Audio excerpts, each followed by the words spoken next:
Hi, I'm David Katzmeyer with CNET, and sitting next to me is Samsung's best TV ever. This is the PN8500 series. It's Samsung's top-of-the-line plasma for 2013.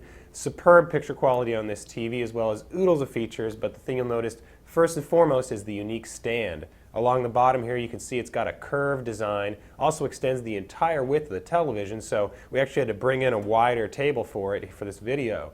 All told, most people are probably going to take off the stand who can afford this television and hang it on the wall, but if you decide to keep it, it's one of the cooler looking stands we've ever seen. Of course, there's no swivel on a design like this, but that's the price for high style. In addition to the stand, I also appreciate the TV's very narrow bezel. It's got a nice metallic grayish finish here. Looked at from the side, it appears a little bit like an LED TV, not a plasma. All told, one of the nicer looking plasma TVs we've ever seen. I mentioned features at the top. One of the other external things you'll notice here is it's got a little pop-up camera. You can press this camera and it'll just pop right off the top of the screen. Of course, that'll allow you to use Skype, which is built into this television, as well as Samsung's gesture control features. I didn't test it on this TV yet, but last year the gesture control wasn't all that useful unless you really lost the remote and were kind of in a bind.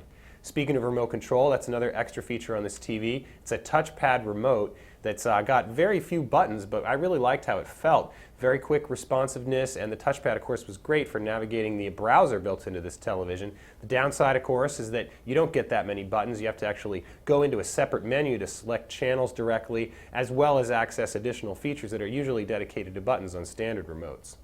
Of course, this set also comes with the latest software. That's Samsung's recommendation engine and a new on-TV suite that allows it to control your cable box as well as suggest different TV shows. So it kind of aims to replace your cable box's interface. You can press the menu key and it takes you right to suggestions for upcoming TV shows and things it thinks you might like. On the downside, it really doesn't integrate your DVR very well, so if you're the kind of person that watches a lot of stuff from your DVR, the system won't be all that useful.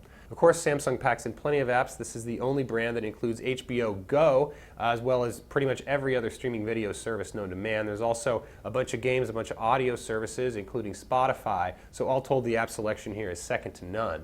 I actually did like the design of the Smart TV interface as well. It's a little bit like a smartphone. You can flip from page to page here and access different things like those apps, the On TV section, including a cross-platform browse for streaming services. There's also, of course, access to the cloud and local media. So again, one of the more comprehensive Smart TV features out there.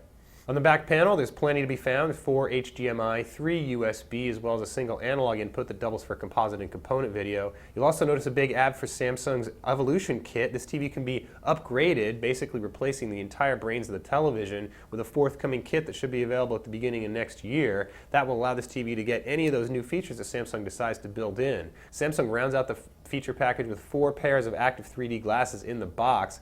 I'm not a big fan of the glasses. They didn't fit all that well and they feel a little flimsy, but since this is a universal active 3D TV, you can buy third-party glasses if you want.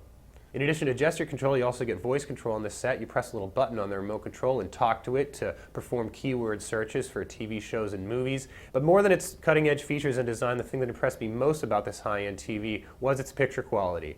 As I mentioned, this is the best picture that I've ever seen from Samsung, and it's right up there with the very best Panasonic and local dimming LED TVs out there. The F8500 exhibits extremely deep black levels and very accurate color, but the thing that sets it apart from those other plasma TVs is its light output. This thing can get extremely bright, almost as bright as some LED TVs, and of course that really helps its picture quality in rooms where you can't control ambient lighting. Of course, this is where I remind you that most plasma TVs are plenty bright for most rooms, but if you have one of those extremely bright rooms, you're avoiding plasmas for that reason, you might want to look into this set. Of course, that brings up one final downside. This flagship TV is extremely expensive, but again, you really get plenty of picture quality, features, and design for the price. That's a quick tour of Samsung's PN8500 Plasma TV. I'm David Katzmeyer for CNET.